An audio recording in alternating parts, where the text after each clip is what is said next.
5 seconds to go.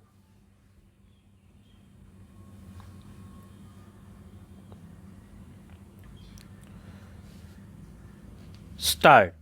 Sir, natural calamities seemed to be now a very regular feature.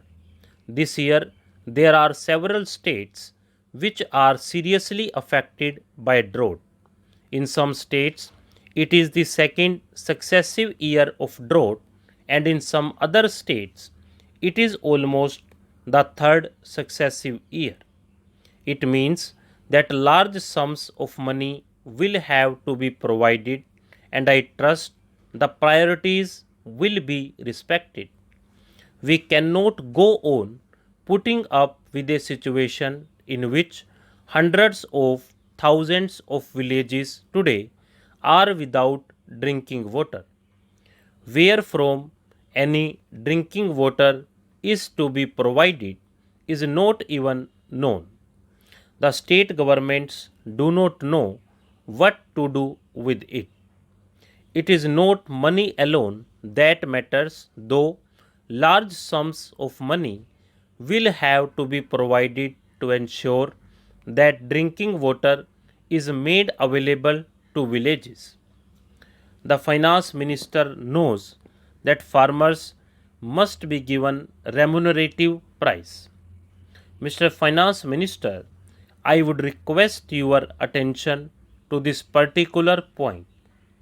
You have said that by giving remunerative prices to farmers in respect of sugar, you have seen the result immediately, and the manner in which the sugar cultivation improved has increased, and you have larger sugar production. That is exactly what we say. If you give remunerative price to farmers for what they produce, not only will you be doing justice to them, but you also will ensure increased production. Productivity is one of your major, ought to be one of your major thrust bears.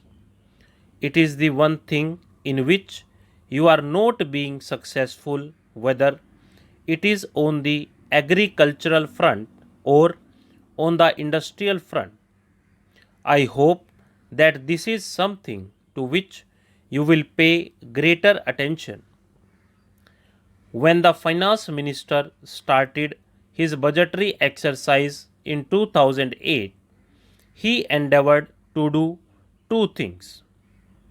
One was to loosen the tight regulatory grip that he had on industry. Government decided to loosen it a little bit. The second thing that they had decided to do was to streamlining the fiscal and budgetary process so as to enhance revenue collection and stabilize the business and trade. On both these fronts, subsequent developments have been somewhat hesitant, but in some cases very contradictory also. So far as loosening the tight grip that government has on the industry, I think government has realized that by really loosening it in a judicious way, there has been tremendous improvement in the situation. Why that process has stopped, I do not know, but would recommend to the finance minister that loosening of the control in a selective way is a highly desirable, and to continue it if you want to ensure that productivity increases. Productivity can only increase if there is less and less restrictions and fewer restrictions. Even more than that, please note that what is not yet changed is the delay that takes place in decision making. The delay in decision making has a disastrous effect in many ways.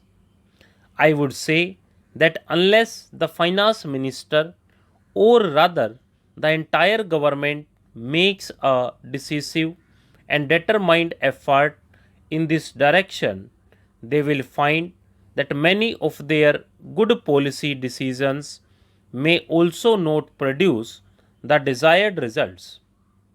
So far as streamlining of the fiscal and budgetary process is concerned, I have already said that the streamlining has been successful up to a point, but it is the budgetary process where the finance minister desired to have an open policy that have something in regard to say.